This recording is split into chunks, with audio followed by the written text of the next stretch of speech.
Hey, salut tout le monde et bienvenue dans cette deuxième vidéo de la chaîne. Aujourd'hui nous allons voir ensemble 5 pièges à éviter quand on commence à investir. Investir, c'est un très bon moyen de faire fructifier ton capital sur le long terme et d'en tirer des bénéfices.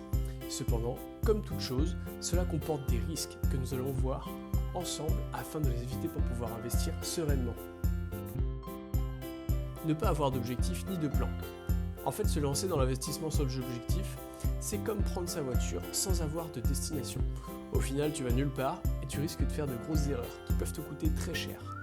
La première chose à faire est donc de déterminer tes objectifs financiers, que ça soit obtenir une rente ou un complément. Car en fonction de tes objectifs, le plan pour y parvenir ne sera pas le même. Tu choisiras des niveaux de risque et des rendements qui seront différents en fonction de ta situation et de tes objectifs.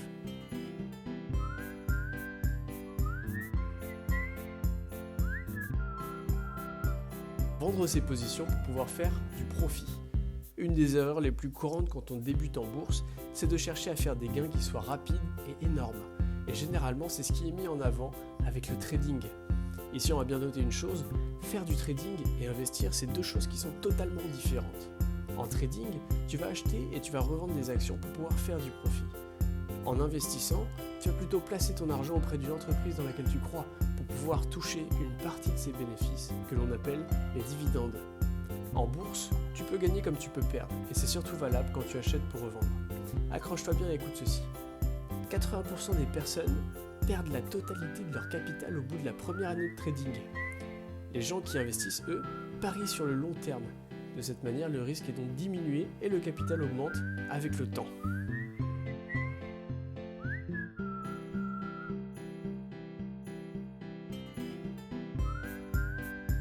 Acheter avec ses émotions.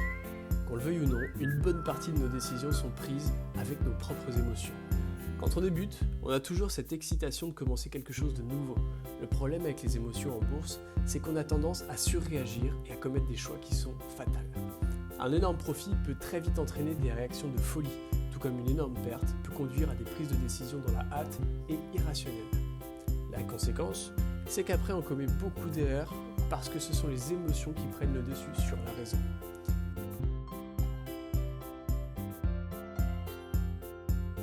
Essayez de prédire les mouvements de marché. Les investissements doivent toujours être basés sur une analyse, jamais sur des prédictions. Je vais même te la faire autrement.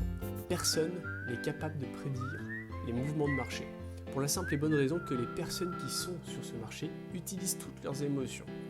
Les grandes évolutions que tu peux voir sont purement psychologiques. Une nouvelle positive, et tout le monde achète.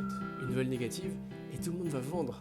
Donc peu importe que ton analyse puisse anticiper l'évolution des marchés, quoi que ce soit, quand la psychologie des gens intervient, tu ne peux plus rien faire. Payer trop cher. Payer ses actions trop chères est une erreur que beaucoup font et qui ruine les investisseurs. Quand tu achètes une action trop chère, tu achètes une action qui est dite surévaluée. Cela augmente donc ton risque de perte en capital, mais aussi de saboter tous tes rendements. La meilleure chose à faire dans ce cas, c'est donc de patienter et d'attendre une correction des cours pour avoir au meilleur prix. À la fin de cette vidéo, voici ce que tu dois retenir. Si tu commences en bourse, choisis-toi un objectif avant toute chose. Privilégie de faire de l'investissement sur le long terme plutôt que des profits sur du court terme. Et mets tes émotions de côté. Ainsi, tu vas sécuriser au maximum tes investissements et tu auras l'esprit serein. Voilà, c'est la fin de cette vidéo. C'était Pierre de Money Manager. J'espère que ça t'a plu.